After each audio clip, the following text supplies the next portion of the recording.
I never thought a vacation could feel like a battlefield. But that Monday morning, as I watched the news alert pop up on my phone, I realized life had a cruel sense of timing. My name is Alex Carter, 31, and for the past 4 years, I've been in a relationship with Mia Reynolds, the most vibrant, unpredictable person I've ever met. People often say love is patient, that it forgives. But sometimes love just waits silently while you figure out whether you're being foolish or brave. I met Mia at a friend's rooftop party in Seattle. She had this magnetic energy that drew everyone in. A laugh that made the coldest room feel like summer. I wasn't the loudest guy in the room. I was quiet, dependable, predictable. But she liked that. She called me her anchor, the one who grounded her while the world spun too fast. For the first couple of years, we were inseparable. Weekends were spontaneous. Weekday nights were cozy and quiet. Our inside jokes filled rooms. Holding her hand made me feel untouchable. Then, gradually, the edges of that spark began to fray. It wasn't dramatic at first. No shouting matches, no betrayal, just subtle shifts. She stopped sharing her plans with me, stayed late at work without telling me why, and sometimes I'd catch her staring at her phone with a smile that didn't belong to me. I brushed it off for a while. Maybe she was stressed.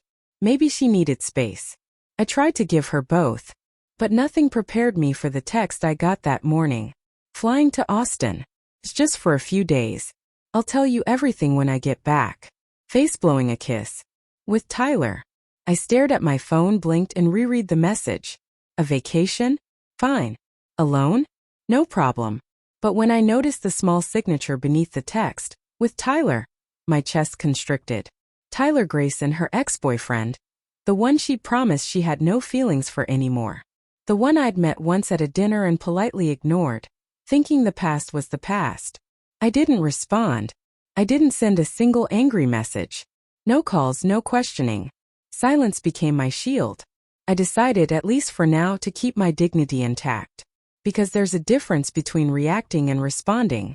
And in moments like these, reacting is too easy.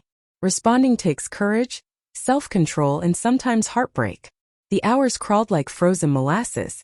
I scrolled through work emails, checked the news, even cleaned my apartment.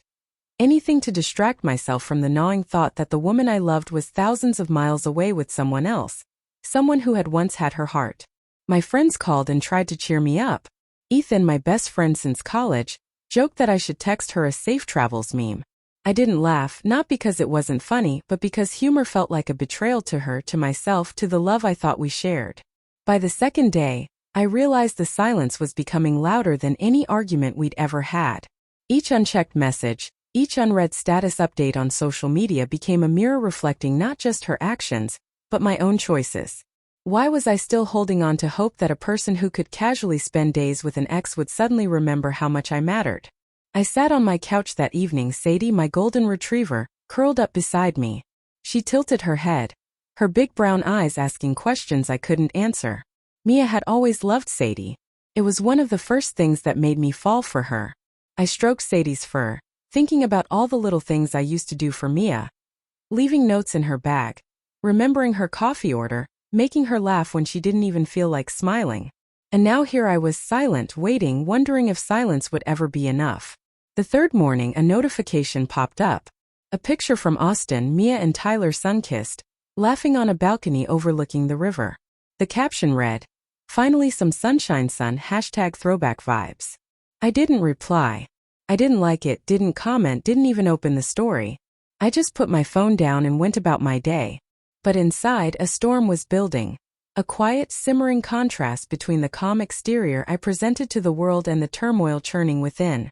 My mind raced, replaying every smile, every touch, every "I love you" she'd ever said. Were they all just lines, rehearsed gestures meant for someone else now? And then out of nowhere, she sent me a text late that night. Simple, small, nothing dramatic. "Alex, I didn't think it would feel like this. I miss you."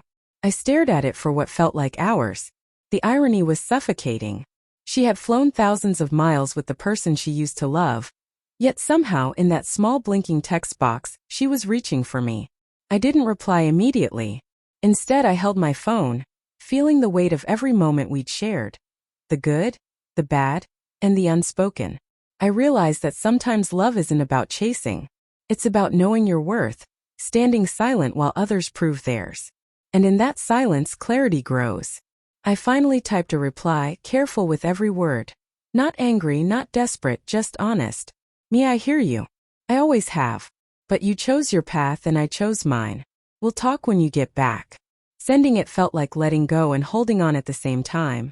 I set my phone down and leaned back, letting the silence fill the room. For the first time in days, I felt a strange kind of peace. The contrast between the storm in Austin and the calm in my living room was almost comforting. It was like standing on a cliff edge, knowing you could fall but choosing to breathe instead. The next few days passed slowly. I didn't scroll her socials, didn't ask friends for updates. I immersed myself in my life, work, long walks through the city, coffee at the little shop around the corner. Lauren, the barista who always remembered my order, gave me that same warm smile she always did. And I realized how much small, consistent gestures matter. Not fireworks, not dramatic declarations, just presence. When Mia finally returned, the airport felt like a stage. She spotted me first, her hair tousled, cheeks sun-kissed, but her eyes held a mix of vulnerability and guilt I'd rarely seen. Tyler was nowhere in sight, and I didn't ask. Silence can be a stronger conversation than words. We walked to my car in quiet, the weight of the past few days hanging between us. I glanced at her, noticing for the first time in a long time the tiny things I used to love, the way her nose crinkled when she smiled, the small scar on her hand from when she fell off her bike as a kid, the soft hum she made when she was nervous. Alex, she began, her voice shaky. I shouldn't have gone. I didn't think. I didn't realize. I held up a hand. It's okay. You're back now. We can talk. She paused, taking a deep breath. I thought being with him would feel like closure, but it didn't. Being away made me realize how much I pushed you away. And it hurts. It hurts more than I expected. I nodded slowly. Silence again, but this time it wasn't tension. It was understanding. We didn't need to fill every space with words. Sometimes the pause between sentences says more than the sentences themselves. The drive home was quiet, the kind of quiet that isn't awkward but reflective, where thoughts settle like dust after a storm. I thought about all the times I had stayed silent, all the moments I had wondered whether my patience was foolish. And now I realize patience isn't weakness. It's clarity. It's giving people room to see what they truly want and giving yourself room to see what you truly deserve. Later that evening, we sat in my living room, the city lights spilling through the windows. Mia curled up beside me, her head on my shoulder, and for the first time in what felt like months, the spark returned. Not the loud, flamboyant spark of the first year, but a quiet one, steady and warm. She didn't speak at first. She just rested, letting the calm wash over her. Finally, she whispered, I know I messed up. I don't want to lose what we have. I see it now. I turned to her, taking her hand gently in mine. Mia, I didn't leave. I stayed. I waited. But waiting doesn't mean tolerating disrespect. It means giving love space to come back if it's meant to. Her eyes glistened and she nodded. I understand. We didn't need more than that. The room was filled with the unspoken acknowledgement of mistakes, lessons learned, and the quiet promise of a second chance. Not a dramatic movie moment, not fireworks or grand gestures. Just two people understanding the weight of choices and the power of silent strength. That night I realized something profound. Sometimes silence speaks louder than words, and absence teaches lessons presence never could. Mia had gone to Austin seeking closure, or maybe escape. But in the end it was the one person who stayed, who didn't react, who didn't chase, who listened to the quiet, who became the anchor. Not just for her, but for both of us. And in that realization I found peace. Because love isn't just about being there for the good days.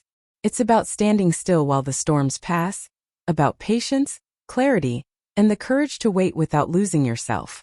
Mia looked at me, a small, vulnerable smile forming, and I knew we had crossed a threshold. The Austin trip didn't break us. It revealed us. And sometimes that's all it takes, one text, one moment of clarity, and a silent choice to see who truly matters.